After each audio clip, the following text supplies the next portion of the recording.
You know, we talk a lot about fashion on the show we do. We see all these amazing outfits, but there's a whole world of clothing that most guys, myself included, have absolutely no clue about. I'm talking about lingerie, bras, girdles, all that stuff. It's like a secret society of straps and lace. Straps, lace. So we had an idea. What if we got a few regular guys to try on women's lingerie for the first time? Would they figure it out? Spoiler alert, they did not. But it was hilarious. We brought in a few brave souls. Kevin, Dave, Mike. Just regular guys. They like football. They complain about putting together IKEA furniture. We showed them a table full of lingerie, lacy bras, silky slips, girdles. Kevin picked up a bra like it was an alien artifact. He held it up, squinted, and said, "Is this a slingshot for two?"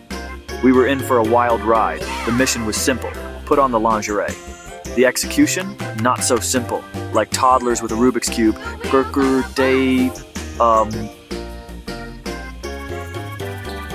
But the cube is laced with a dozen tiny hooks. No luck. Upside down attempts, backward attempts. Dave wore a girdle as a hat. It was a fashion statement. Just not the one we wanted. Grunts. Sighs. Wait. Where does my arm go? A beautiful disaster. First up was the bra.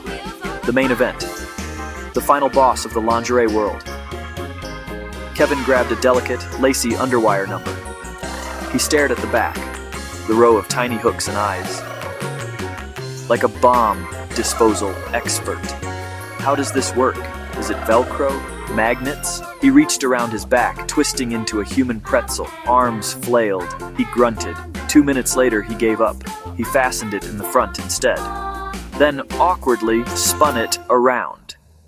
Success. Sort of. The cups were now on his back. Valiant effort. Masculine determination. Then came the fit.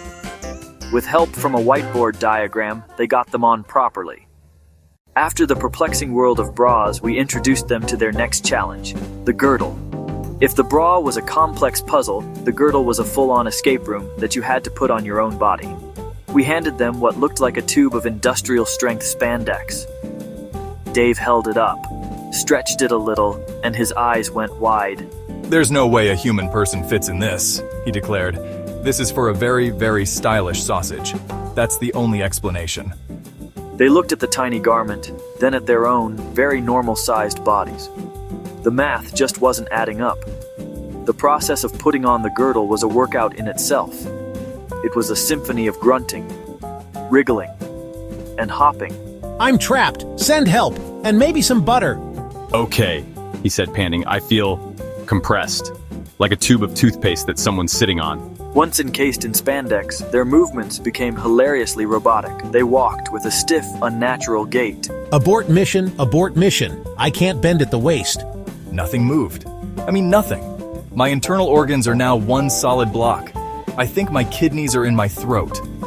They all agreed it was like wearing a full-body corset, a feeling of being held in place that was both restrictive and strangely secure. "I have a newfound respect for my grandma," Mike admitted. "The woman was basically a superhero."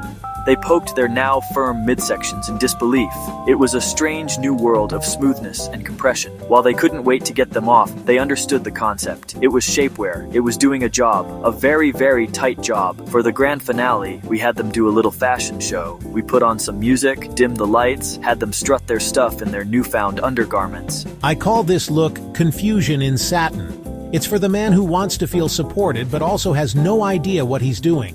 The laughter in the room was deafening. It was a moment of pure, unadulterated silliness. I can't feel my legs, but I feel fantastic. "I get it now. This isn't just underwear. It's a commitment. It's a lifestyle. It's also really, really tight.